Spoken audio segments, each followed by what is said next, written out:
Drone देखील अवैध मासेमारीवर कारवाई करण्यात अपयशी ठरू लागल्याचं आम्हाला दिसू लागलं। कारण ज्या ज्या वेळी आम्ही आयुक्त कार्यालयात जातो की बाबा ड्रोन चालू केल्यात तर त्या ड्रोनला काही पर्सिन मासेमारी बोटी दिसतात की नाही, आम्हाला एकच उत्तर मिळतं की ड्रोनच्या निदर्शनास येतात बोटी, पण त्या बोटीमध्ये मोशन मध्ये असतात, त्या प्रत्यक्ष मासेमारी करताना आढळून येत नाहीत, त्यामुळे त्यांना पकडता येत नाही। आता प्रश्न असा येतो की त्या जरी मोशन मध्ये असल्या तरी त्या पर्यटनासाठी त्या ठिकाणी गेलेल्या आहेत का? या कुठल्याही बोटींकडे परवाने नाही आहेत, विहित कागदपत्र नाही आहेत। मग अशा जर बोटी दिसत असतील तर त्या बोटीवर कारवाई करायची जबाबदारी कोणाची आहे? मग ह्याच्यावर अधिकारी लोक उत्तर देत नाहीयेत। एकीकडे अवैधरित्या मासेमारी करायची, शासनाचं डिझेल घ्यायचं आणि त्या डिझेलवरचा परतावाही मिळवायचा, या माध्यमातून शासनाच्या तिजोरीची देखील लूट होत आहे। आणि ह्याच्यामध्ये मत्स्य अधिकारी आणि एक पर्सिन मधले भांडवलदार यांची मोठी लॉबी सक्रिय आहे। दरवर्षी हजारो कोटींची लूट हे लोक शासनाची करत असतात पर्सिन मासेमारी आणि त्या डिझेलवरील परताव्याच्या माध्यमातून। दुसरा मुद्दा असा आहे की एवढं सगळं बेकायदा समुद्रात चाललेलं असताना हे लोक सागरी सुरक्षेला देखील धोका निर्माण करतात। कारण ज्या बोटींकडे कायदेशीर कागदपत्र नाहीये, ज्या बोटी बेकायदेशीरपणे तिकडे धुमाकूळ घालत असतात, अशा बोटीवर कारवाई का होत नाहीत? आणि असं जर झालं, कारवाई जर होत नसेल तर त्यातून देशविरोधी ज्या काही शक्ती असतील त्यांना कारवाई करण्यासाठी प्रोत्साहन मिळू शकतं। त्यामुळे हे लोक मत्स्य खात्यातले जे अधिकारी आहेत हे केवळ छोट्याशा आमिषा पोटी देशाच्या सागरी सुरक्षेलाही धोका निर्माण करू पाहत आहेत असा आमचा आरोप आहे। आणि या सर्वांची चौकशी होणं तेवढंच गरजेचं आहे। आता मत्स्य खात्यातील अधिकाऱ्यांचा जो काही कारभार आहे तो अतिशय संशयास्पद आहे। मी थोडस विस्ताराने तुम्हाला सांगतो की मागच्या वर्षी 2024 मध्ये आम्हाला मच्छीमारांना ना 1 एप्रिल पासून आपलं जे आर्थिक वर्ष असतं 1 एप्रिल ते 31 मार्च, आम्हाला मच्छीमारांना 1 एप्रिल पासून नवीन डिझेल कोटा सँक्शन केला जातो, त्याच्यासाठी रितसर प्रस्ताव जातात। मी मार्च 2004 मध्ये मत्स्य आयुक्त होते अतुल पाटणे, IAS अधिकारी होते, त्यांना भेटलो, त्यांना सांगितलं ही कशा प्रकारे सगळा तुम्हाला फसवून डिझेल दिलं जातं आणि कशा प्रकारे त्या डिझेलचा वापर अवैध मासेमारीसाठी केला जातो हे त्यांनी ऐकल्यानंतर त्यांची 30 मार्चला मीटिंग झाली। कारण 1 एप्रिल पासून नवीन डिझेल कोटा सँक्शन होणार होता। 30 मार्चला डिझेल कोटा समितीची बैठक झाली। त्या बैठकीत त्यांनी मान्य केलं, त्या बैठकीचं इतिवृत्त माझ्याकडे आहे आणि त्या इतिवृत्तामध्ये नमूद आहे की मुंबई शहर, रत्नागिरी आणि रायगड या जिल्ह्यात मोठ्या प्रमाणात अवैध मासेमारी होते म्हणून हे त्यांनी मान्य केलं तिथे। आणि त्या बैठकीत या तिन्ही जिल्ह्यांना डिझेल कोटा मंजूर केला नाही, बाकीच्या सगळ्या जिल्ह्यांना मंजूर केला। पण ज्या ठिकाणी अवैध मासेमारी होते त्या ठिकाणचे जिल्हे त्यांनी वगळले।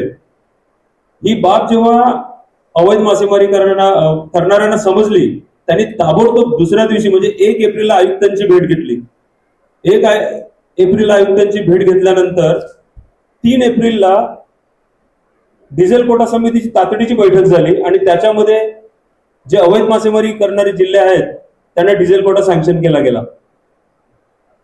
आणि डिझेल कोटा सँक्शन करताना रायगड जिल्ह्याचा एकही प्रस्ताव त्या ठिकाणी आलेला नसतानाही त्या जिल्ह्याला देखील डिझेल कोटा सँक्शन केला गेला। म्हणजे ह्यातून अधिकाऱ्यांचा सगळा हा संशयास्पद कारभार दिसतो। कारण बोटींची कुठलीही तपासणी झालेली नसताना रायगड जिल्ह्याचा जर प्रस्ताव डिझेल कोटासाठी आला नसेल तर याचाच अर्थ तिथल्या बोटींची तपासणी झालेली नाहीये, तिथल्या बोटीवर काही अवैध मासेमारीची साधनं आहेत की नाही हे पाहिलं गेलेलं नाहीये आणि तसं असतानाही त्यांना डिझेल कोटा सँक्शन केला गेला। याच्याबद्दल आम्ही तक्रारी केल्या, त्याच्यावरही काही कारवाई झाली नाही। परत पुन्हा 2025 मध्ये मी पुन्हा आयुक्तांना भेटलो की त्यांना पुन्हा ही बाब त्यांच्या निदर्शनास आणली। हे आयुक्त आता नवीन आयुक्त आलेले किशोर तावडे, हे तर शहरात सव्वाशेर निघाले, यांनी रायगड जिल्ह्याचा कुठलाच प्रस्ताव आला नाही। आला नसताना सुद्धा त्यांनी रायगड जिल्ह्यातल्या सगळ्या बोटींना डिझेल कोटा सँक्शन केला की ज्या ठिकाणी मोठ्या प्रमाणात बेसुमार अवैध मासेमारी चालते। आणि त्यांनी वरती काय कोटी खेळावी त्यांच्या ह्याच्यामध्ये ऑर्डरमध्ये की अवैध मासेमारी करणारे असतील तर त्यांना डिझेल वितरण करता कामा नये।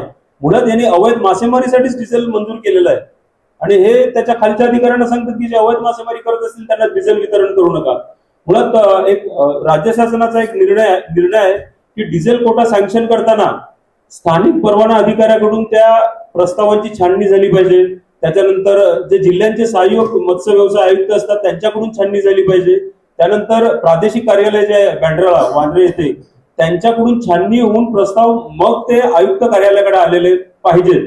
पण अशी कुठलीही छाननी न करता आयुक्त किशोर तावडे यांनी रायगड जिल्ह्यातल्या ज्या काही अवैध मासेमारी करणाऱ्या बोटी आहेत त्यांना डिझेल कोटा सँक्शन केलेला आहे.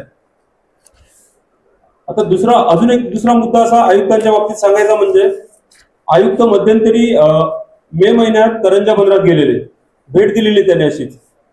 या करंजा बंदराच्या भेटीवेळी करंजामध्ये 100% अवैध मासेमारी चालते पर्सिन एलईडीची. हे आयुक्त त्या बोटींवर चढले, पर्सिन मासेमारी करणाऱ्यांशी त्यांनी संवाद देखील साधला, पण त्यांच्यावर काहीही कारवाई केली नाही. वास्तविकता तुम्हाला अवैध मासेमारीची साधनं आणि त्या बोटी बंदरामध्ये दिसतात, तुम्ही सुमोटो त्याच्यावर कारवाई करायला पाहिजे होती, पण त्यांनी काहीच केलं नाही. उलट त्यांच्याशी संवाद साधला, त्यांच्याकडून पाहुणचार घेतला, पाहुणचारा उतरण चिन्हातला तो पाहुणचार घेतला आणि परत ते कुठलीही कारवाई न करता तिथून परत आले आणि आजपर्यंत त्यांनी काहीच कारवाई केलेली नाही. त्याचे फोटो माझ्याकडे आहेत की करंजा बंदरात त्यांनी सगळ्या बोटींना भेटी दिलेल्या आहेत. अवैध भेटी बोलतायत, ते त्यांच्याशी संवाद साधतायत, पण त्यांनी आजपर्यंत त्याच्यावर काहीच कारवाई केलेली नाही. त्याचे फोटो माझ्याकडे आहेत. दुसरी गोष्ट की आतापर्यंत फक्त आम्ही पालघर जिल्ह्यातच सांगत आहोत की पर्सिन बोटींचा धुमाकूळ चालू आहे, पर्सिन बोटींची दादागिरी चालू आहे. आज करंजा येथील एक मच्छीमार आहेत की ज्याच्या स्वतःच्या 2 बोटी आहेत पर्सिनच्या, मार्दन नाखवा त्यांचं नाव आहे. त्याने एक पत्र तक्रार दिलेली आहे आयुक्त कार्यालयात सचिवांना. त्याच्यात ते स्वतः कबूल करतायत की सध्या समुद्रात आमच्या 1200 ते 1500 पर्सिन बोटी चालू आहे आणि त्याच्यासोबत 750 एलईडी बोटी त्या ठिकाणी चालू आहेत. ते स्वतःच कबुली देत आहेत. त्याच्यानंतर त्यांनी अजून एक तक्रार केलेली आहे आयुक्त कार्यालयाकडे. ते पत्र मी तुम्हाला देतो इंग्लिशमध्ये. त्याच्यामध्ये त्यांनी कशा पद्धतीने एलईडी आणि पर्सिन मासेमारी सुरू राहावी यासाठी अधिकाऱ्यांना पैसे दिले जातात आणि माझ्याकडूनही पैसे मिळावे, म्हणजे त्याच्या तक्रारदाराकडून पैसे मिळावे म्हणून त्याला पर्सिनवाले कसं धमकावतात हे त्यांनी पत्रामध्ये म्हटलेलं आहे. स्थानिक परवाना अधिकाऱ्याचा रेट किती आहे आणि सहाय्यक आयुक्तांचा रेट किती आहे, उपायुक्तांचा रेट किती आहे, हे सगळं त्यांनी त्याच्या पत्रात म्हटलेलं आहे. म्हणजे हे पत्र अक्षरशः अधिकाऱ्यांना उघडं पाडणारं पत्र आहे आणि हे पत्र ज्याने दिलंय त्याच्या स्वतःच्या पर्सिनच्या बोटी आहेत. तर आमची एक विनंती आहे आपल्याला याच्या प्रेसच्या माध्यमातून की हा प्रश्न आपण आपल्या माध्यमातून उचलून धरावा आणि त्याला सरकारचं लक्ष जाईल. येत्या हिवाळी अधिवेशनात सरकारच्या या मुद्द्याकडे लक्ष जाईल अशा पद्धतीने आपण आम्हाला सहकार्य करावं अशी आमची आपणास अगदी कळकळीची विनंती आहे.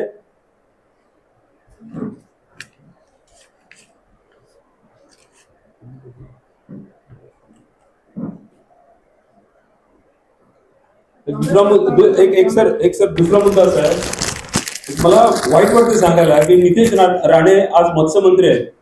ते जेव्हा मत्स्यमंत्री नव्हते तेव्हा कोकणामध्ये ते पारंपरिक मच्छीमारांची बाजू घ्यायचे. एकदा तर त्यांनी अधिकाऱ्यांवर बांगडा फेकण्याचं आंदोलन केलेलं. आता त्या केसमधून ते सुटले, पण ते आंदोलन त्यांनी केलेलं. पण आता आमदार झाला, मत्स्यमंत्री झाल्यानंतर पारंपरिक मच्छीमारांच्या बाजूने ते एक शब्दही बोलत नाहीत. उलट मध्यंतरी त्यांनी करंजाला जाऊन पर्सिन मच्छीमारांकडून सत्कार करून घेतला. तर ही एक खंत आहे की नितेश राणेंसारखा आमदार मत्स्यमंत्री ज्याला पारंपरिक मच्छीमारांच्या समस्यांची जाणीव आहे ते सुद्धा पारंपरिक मच्छीमारांकडे आता लक्ष देत नाहीये.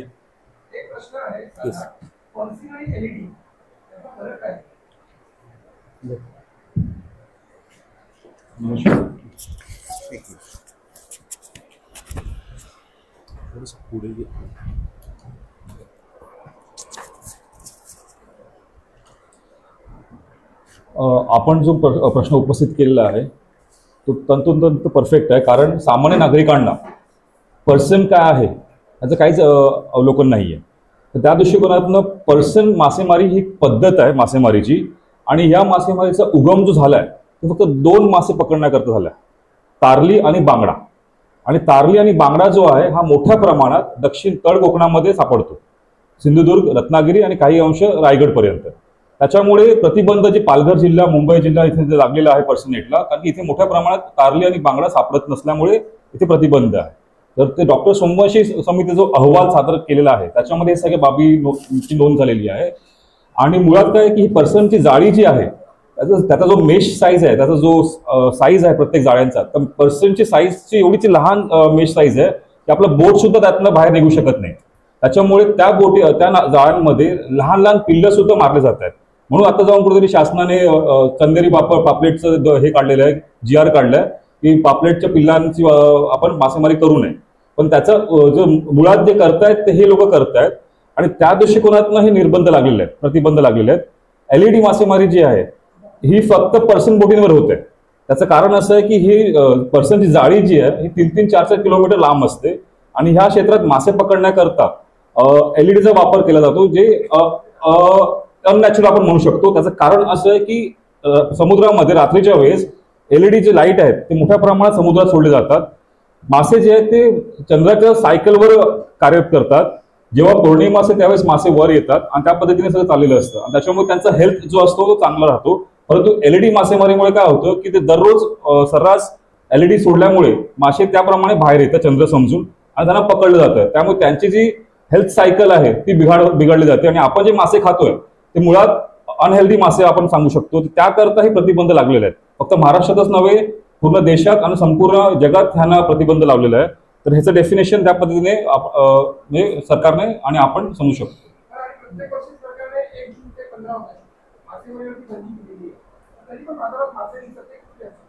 बघा, 1 जून आणि हे 2 महिन्याची मासेमारी बंदी कालावधी जो आहे ना, तर तो पश्चिम आणि पूर्व ह्या दोन्ही किनारपट्टीला लागू आहे. कसं असतं की फ्रोझन माशांचा एक भाग असतो, त्याचबरोबर इथं पूर्व किनारपट्टीला जी मासेमारी 2 महिन्याची बंदी आहे तो नंतरचा भाग असतो. आता त्यांची तिकडे बंदी चालू आहे. तर आपल्याकडे जेव्हा बंदी चालू असेल तेव्हा आपल्याकडे जे मासे येतात ते मोठ्या प्रमाणात बंगाल, ओडिसामधनं येतात, आंध्रमधनं येतात, पूर्व किनारपट्टीवरनं. परंतु अवैध मासेमारी जी आहे ती एकमेव गाव आहे महाराष्ट्रामध्ये, करंजा गाव, हे मोठ्या प्रमाणात अवैध मासेमारी करतं. असे 2 पैलू आहेत.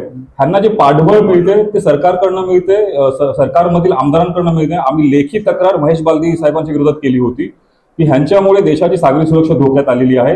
कारण की हे जेव्हा अवैध मासेमारी करतायत त्यावेळेस बोटींवर जे नंबर आणि रजिस्ट्रेशन नाव असतं ते फुसून मासेमारी करतात. आणि जर का पाकिस्तानी यंत्रणांना ह्या बाबी कळाल्यात तर त्या दृष्टिकोनातनं त्याही बोटी आपल्याकडे येतील आणि आपल्या सुरक्षा यंत्रणांवर भार मोठ्या प्रमाणात होईल. 26 सारखा हादसा पुन्हा घडण्यात येईल. त्या दृष्टिकोनातून आम्ही लेखी तक्रार महेश बालदी आणि इंडियन नेव्हीला केलेली आहे. महेश बालदी तक्रार इंडियन नेव्ही आणि मुख्यमंत्र्यांना केलेली आहे, परंतु आजपर्यंत तशी कारवाई झालेली नाहीये. 2 महिने जे मासेमारी बंदी असतं ते मासे जे येतात पूर्व किनारपट्टीतनं येत आहेत, त्याचबरोबर अवैध मासेमारी करणाऱ्या करंजा गावातनं येत आहेत.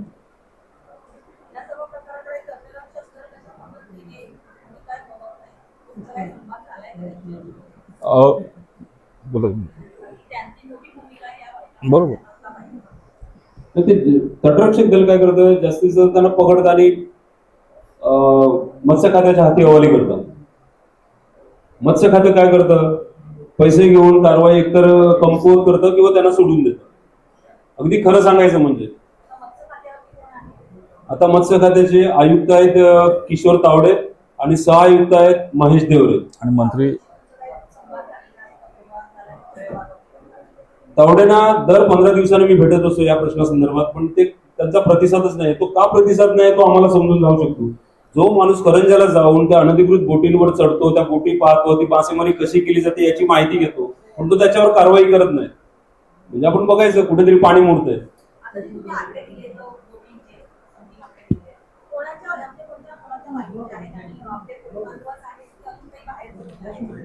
ना. हे कोळी बंदोबस्त आहेत आपले. हे आता पर्सिनमध्ये भांडवलदार घुसलेले आहेत. मूळ मच्छीमार राहायला बाजूला, आता भांडवलदार घुसलेले आहेत कारण त्यांना ह्याच्यामध्ये पैसा दिसायला लागलेला आहे. आणि बहुतांशी बोटी आता भांडवलदारांच्या आहेत, त्यामुळे त्यांच्यावर कुठल्याही प्रकारची कारवाई होत नाही. आणि आपल्या माहितीकरिता सांगू इच्छितो की पर्सिनला फक्त सप्टेंबर ते डिसेंबर हे 4च महिने परवानगी आहे, पण आजच्या घडीला एकाही पर्सिन बोटीकडे परवाना नाहीये. कुठल्याच बोटीकडे परवाना नसताना जवळपास 1500 बोटी वर्षभर जसं आपण म्हटल्याप्रमाणे अगदी पावसाळी मासेमारी बंदी असते त्या काळातही त्यांची मासेमारी चालत असते. तुम्ही आता ह्या जुलैमध्येच बघा, 26 जुलै 2025 करंजाची एक बोट समुद्रात गेली, वादळात सापडली, 3 मच्छीमार त्याच्यावरचे त्यांचे हकनाक प्राण गेले. 27 जुलैला अजून एक बोट मासेमारीकरिता गेली पावसाळ्यामध्ये, तीही वादळात सापडली, त्याच्यावरचाही एक मच्छीमार हकनाक प्राणास मुकला गेला. या सगळ्या मृत्यूंना हे अधिकारी जबाबदार आहेत. कारण पर्सिन बंदी तर सोडाच, पण पावसाळी मासेमारी बंदीची काटेकोर अंमलबजावणी होईल याकडे सुद्धा हे लोक लक्ष देत नाहीयेत.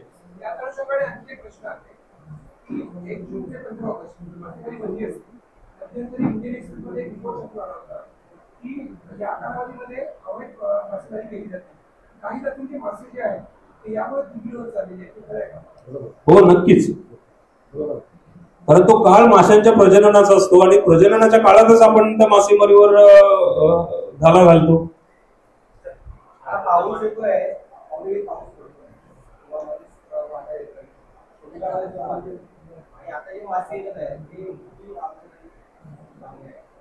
किती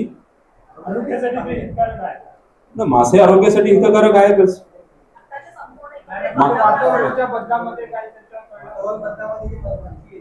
नाही तसा परिणाम नाही.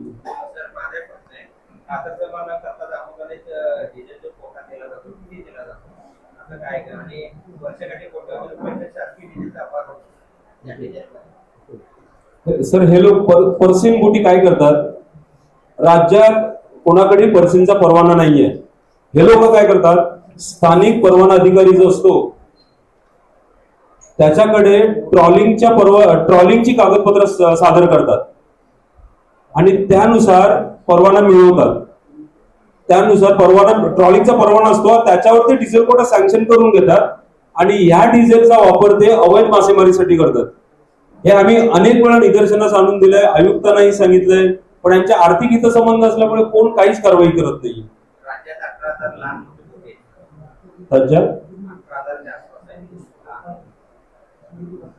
नाही बरोबर आहे, 18,000 बोटी आहेत आपल्या पारंपरिक मच्छी.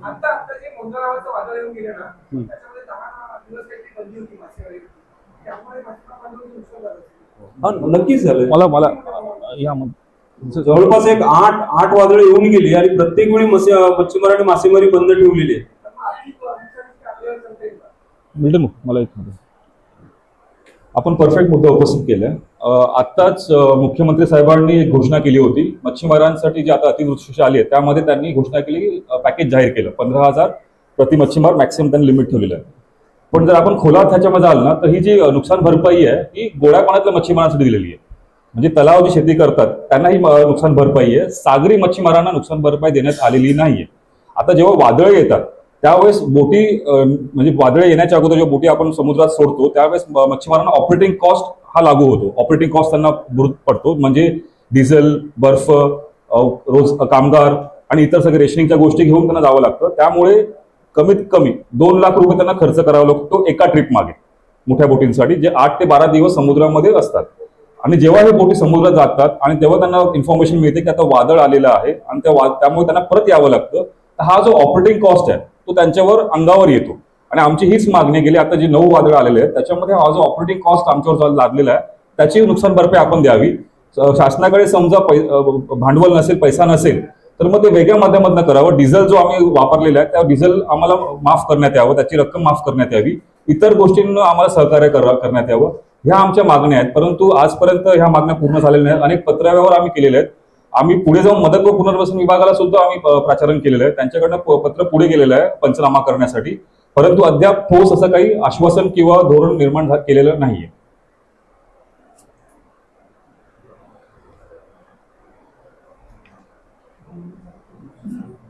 मध्यंतरी सर फेब्रुवारीमध्ये जे मुंबईचे सहाय्यक मत्स्यव्यवसाय आयुक्त आहेत पुलकेश कदम आणि परवाना अधिकारी नीरज चास्कर यांना एका मच्छीमाराकडून लाच घेताना रंग्यात पकडलं अँटी करप्शन ब्युरोने.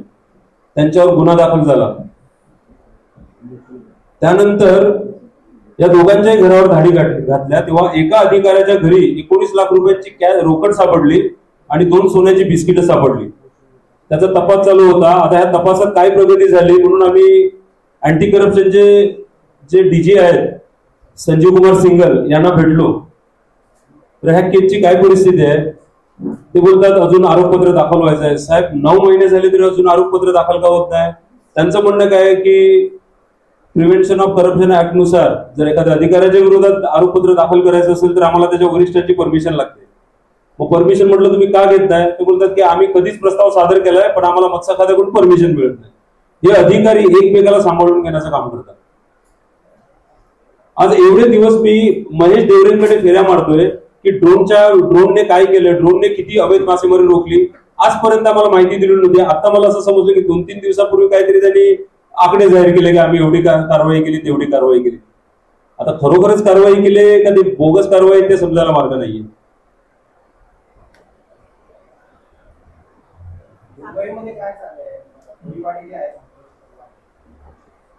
मुंबईची येस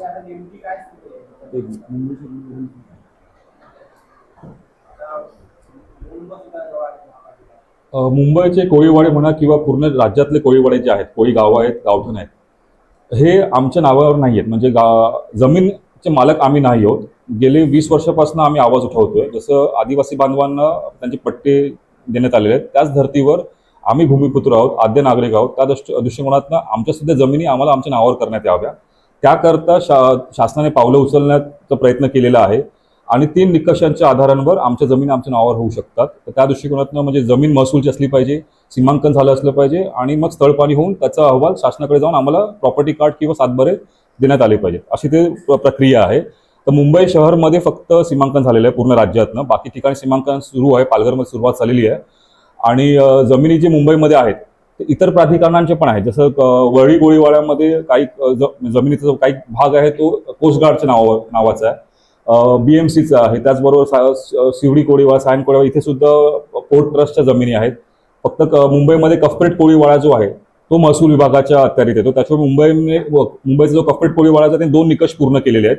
तिसरं निकष आता एकच आहे की स्थळपाणी होऊन झाल्यानंतर मग सातबारे किंवा प्रॉपर्टी कार्ड देण्यात येतील. तर ही प्रक्रिया इलेक्शनच्या अगोदर जोर घेते. कुठलंही इलेक्शन आलं की इलेक्शन झाल्यानंतर पुन्हा ठप्प होते. याचं महत्त्वाचं कारण असं आहे की आम्ही प्राईम लोकेशनला राहतोय. म्हणजे मुंबईमध्ये आम्ही अशा ठिकाणी राहतो जिकडे कोट्यवधी रुपयांचा ते जमिनीचा भाव आहे. आणि आमचा व्यवसाय जर आमचा नष्ट झाला, कारण की आमचा व्यवसाय हा आमच्या जमिनी जे आहेत ते व्यवसायाशी निगडित आहेत. तुम्ही जर बघाल कुठलाही मच्छीमार आतमध्ये राहत नाही, त्याचं कुठलीही प्रॉपर्टी नाही आहेत. तर जर आमचा व्यवसाय नष्ट झाला, मासे संपले की मग आम्ही तिथे राहण्यात आम्हाला काही अर्थ नाही, आम्ही स्थलांतर करू. तर एकंदरीत तो डोळा तिथे आहे. मासेमारी संपल्यानंतर मग SRA आणि हे सगळे स्कीम्स लागू करण्याचं सरकारचे डाव आहेत, सगळे सरकारांचे जे कोणी येत आहेत ते. तर ही वस्तुस्थिती सध्या आहे मुंबईमध्ये. आणि सांगायला गेलं तर अद्याप आता कुठला तो एक मुद्दा होता, आज पहिल्यांदाच जागतिक मच्छीमार महिला दिन साजरा होतो. आणि जर आपण पाहिलं तर मुंबई किंवा राज्यातले जे मच्छीमार महिला आहेत ते दुर्लक्षित महिला आहेत. त्यांच्याकडे आतापर्यंत कोणीच बघितलेलं नाहीये, साधं धोरण सुद्धा नाहीये. जर जागतिक मच्छीमार महिला दिन म्हणून ओळख आज निर्माण होते तर कुठेतरी आता वेळ आलेली आहे, सरकारने त्याची दखल घ्यावी. जे आज परप्रांत येऊन मासे विक्रीचा व्यवसाय करतायत, भैये जे आज येत आहेत आणि ह्यांच्या व्यवसायावर घाला घालतायत, ते आता हे थांबलं पाहिजे आणि धोरण आखलं पाहिजे. त्यांना त्या पद्धतीने प्रोटेक्शन मिळालं पाहिजे, ही आमची मागणी आहे. चित्रा वाघ मॅडमने गेल्या अधिवेशनामध्ये हा मुद्दा उपस्थित केला होता, परंतु पुढे ते काय गेलं नाहीये. तर एकंदरीत आता सिरियसली बघण्याचा दृष्टिकोन सरकारने आखलं पाहिजे.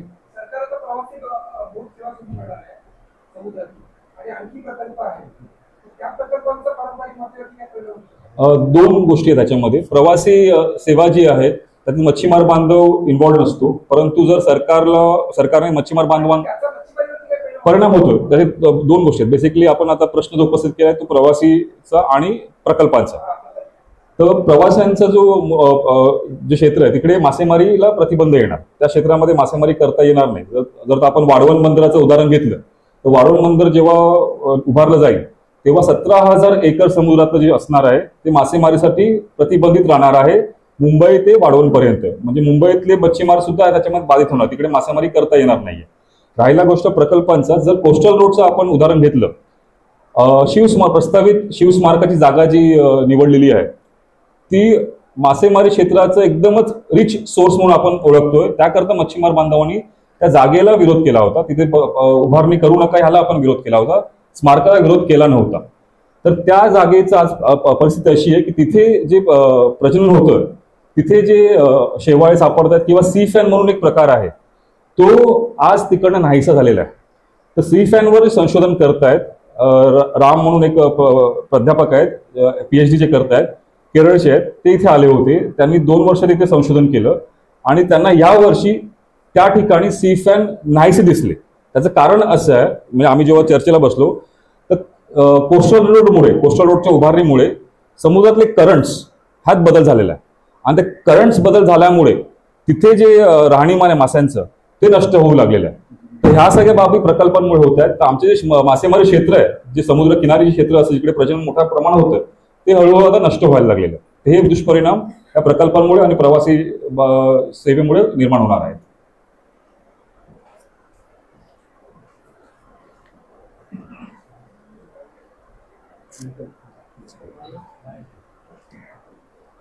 थोडक्यात